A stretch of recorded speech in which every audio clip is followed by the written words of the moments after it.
아무래도 제일 크게 영향 미치는 게 금리의 변화죠. 한국하고 미국은 좀 다른 게 미국은 모기지가 차지하는 비중이 굉장히 크잖아요. 이게 어떻게 지금 시장을 전망하시는지 의견을 좀 부탁드립니다. 한국 부동산은 보시면 될 것 같아요. 그래서 강남의 아파트도 결국은 지금 상태가 지속된다.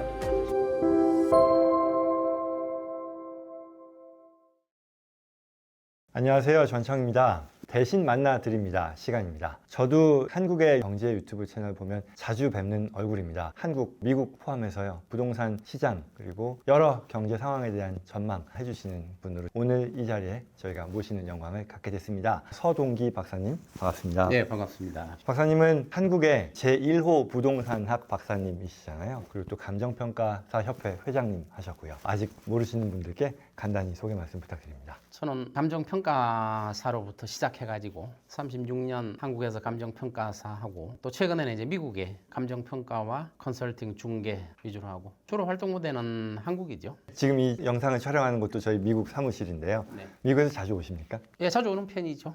미국에서도 감정평가 내지는 부동산 관련된 투자 자문을 하시는 거고요. 예, 하고 있죠. 알겠습니다. 오늘 미국 부동산 시장, 한국 부동산 시장 전망, 동향 같은 것들 좋은 말씀 잘 부탁드립니다. 우선 첫 번째로요. 미국 시장에 대한 전망인데요. 금리에 대한 것도 있고 새 정부 들어서면서 여러 기대, 우려, 양쪽 방향으로의 예상들이 나오는 것 같은데요. 박사님께서 보시는 이 미국 부동산 시장에 대한 전망 그리고 또 가장 큰 영향을 미칠 만한 그런 요소들은 어떤 게 있다고 보시는지요? 아무래도 제일 크게 영향 미치는 게 금리의 변화죠. 지금 미국에서 이제 기준금리를 조금씩 낮춰가고 있잖아요. 기준금리보다 더 중요한 게 시장금리죠. 우리 가장 기본적인 부동산의 논리가 금리가 내리면 부동산값 상승한다. 금리가 오르면 부동산값 떨어진다. 이런 기본 논리잖아요. 그래서 금리가 큰 영향을 미치는데 그 영향이 기준금리보다 시장금리가 더 큰 영향을 미친다고 볼 수 있죠. 그러면 금리가 높아지면 계속해서 안 좋은 거고 금리가 낮아지면 다시 또 반등할 수 있는 그런 단순화도 가능한 건가요? 그럼요. 한국하고 미국은 좀 다른 게 미국은 모기지가 차지하는 비중이 굉장히 크잖아요. 주거용에서.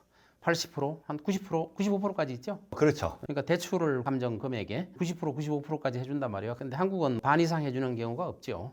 그래서 금리에 직접적인 영향을 미치는 게 아무래도 미국이 크죠. 모기지가 굉장히 차지하는 비중이 크기 때문에. 하지만 미국의 이 모기지 시장은 그동안 안정적으로 유지가 되었고 그 이유가 변동금리가 아니다 보니까 실제로 지난 몇 년을 놓고 봐도 금리가 엄청 올랐음에도 불구하고 부동산 시장이 오히려 떨어지지 않고 올라갔던 이유가 굳이 안 팔아서 그런 거였었잖아요. 그렇죠. 공급이 안 나오는 거죠. 그렇죠. 저금리로 받았던 분들이 갈아타려면 고금리로 해야 되니까 갈아타기가 부담스러운 거죠. 그러니까 공급 부족 때문에 오히려 주택값은 올랐죠. 그런데 이제 상업용은 변동금리이기 때문에 상업용 부동산은 큰 영향을 받았죠. 지금 오피스 빌딩 같은 경우는 지금 뭐 금리 말고 공실 영향도 있지만 다운타운 같은데 반값도 되고 또 반의 반값도 되고 엄청나게 떨어졌죠. 근데 주거용 부동산은 안 떨어졌죠. 그러면은 그 말씀은 좀 정리를 하면 금리가 어떻게 움직이느냐가 미국 부동산 시장에서 굉장히 큰 영향을 미칠 텐데 그 중에서도 상업용 부동산 상업용은 직격탄을 막 직격탄을 맞고 이게 다시 턴어라운드 할 수 있느냐에 있어서도 굉장히 중요한 지표가 될 것이다라는 말씀이겠네요. 금리도 큰 영향을 미치고 있지만 공실이 지금 어마어마하거든요. LA 다운타운만 해도 30%가 넘잖아요. 여기 지금 얼바인도 공실률이 상당히 있죠. 여기 이제 많이 차긴 찼는데요. 네. 한동안 완전히 텅텅 비었었습니다.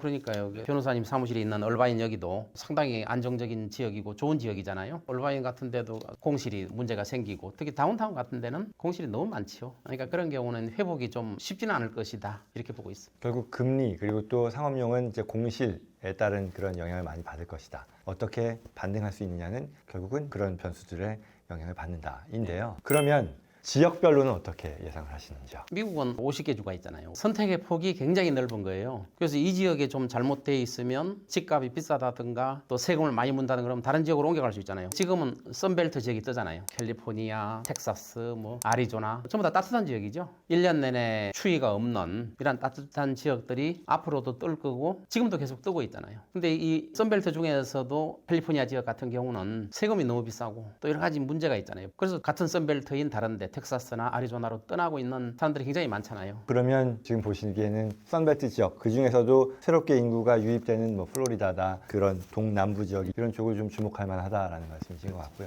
한국 부동산 시장에 대해서도 좀 비슷한 질문을 드려야 될 것 같은데요. 자유롭게 어떻게 지금 시장을 전망하시는지 의견을 좀 부탁드립니다. 한국 부동산은 폭풍 전야라고 보시면 될 것 같아요. 제가 보기는 지금 한국의 부동산 정책도 뭐 거의 올 수삽 하다시피 하고 지금 정치적인 문제가 혼란스러운 상태잖아요. 저 아직까지 어떻게든 정리가 안 된 상태죠. 특히 트럼프 대통령이 금년에 취임하고 나서 한국에 대한 뭐 관세라든가 이런 여러 가지 정책들이 우리나라에 굉장히 불리한 요소들이 많거든요. 많은데 우리나라의 지금 부동산 정책을 적극적으로 펼 수가 없는 거죠. 상업용 부동산 같은 경우는 강남이나 명동이나 이런 데 보면은 공실들이 많이 생기기 시작해요. 임대료 수입이 올리기가 굉장히 어려운 이런 사태가 생기거든요. 그다음에 주거용 부동산 같은 경우도 그동안에 우리나라 전국적으로 보면 떨어졌어요. 근데 일부 오른 지역은 강남의 일부 지역, 강남의 지역은 허가 지역으로 지정되어 있기 때문에 대출받기도 쉽지 않아요. 그래서 현금으로만 살 수 있는, 그러니까 그들만의 리그라고 볼 수 있죠. 돈을 많이 가지고 있는 분들.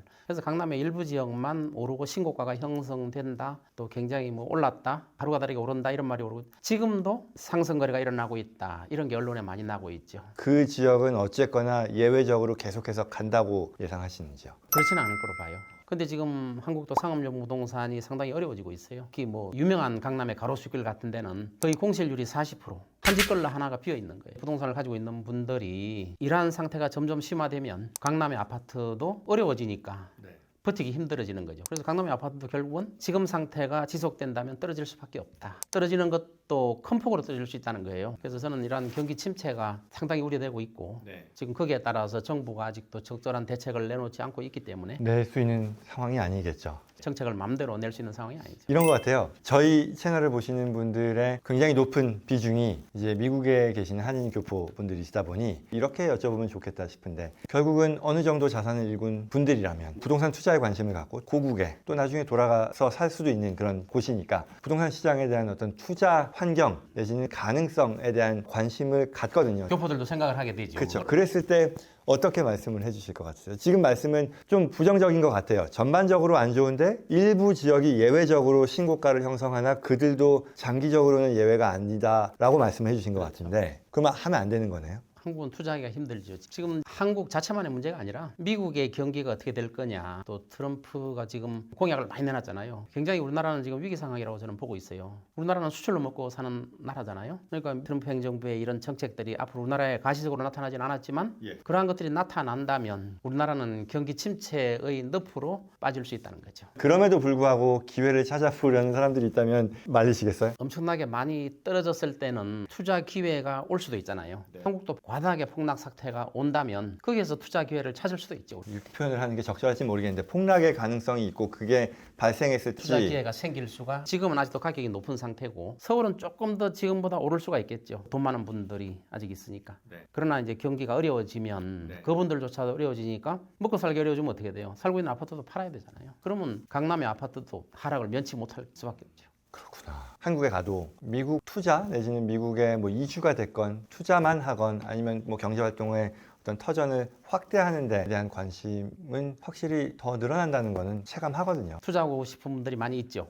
상담도 많이 하고 있잖아요. 근데 이게 꼭 한국 시장에 대한 어떤 부정적인 그런 측면에서의 접근이라기보다는 미국 시장이 그냥 더 좋다, 이후에 달러 베이스 자산으로서의 안정성이라는 것도 그럴 뿐더러 또 하나는 투자를 하고 의사결정을 내리고 또 그 해당 자산을 관리하는 데 있어서도 예전과 같은 그런 번거로움이 많이 낮아졌다 보니 그게 서로 이제 영향을 미쳐서 관심이 늘어난다라고 보는데, 박사님 말씀을 들어보니 그거에 또 플러스 알파로서 이 한국 시장에 대해 좀 부정적인 전망, 그런 부분들이 있다 보니 특히 미국 쪽에 대한 관심을 더 많이 갖게 되는 거겠구나라는 그런 생각을 하게 되네요.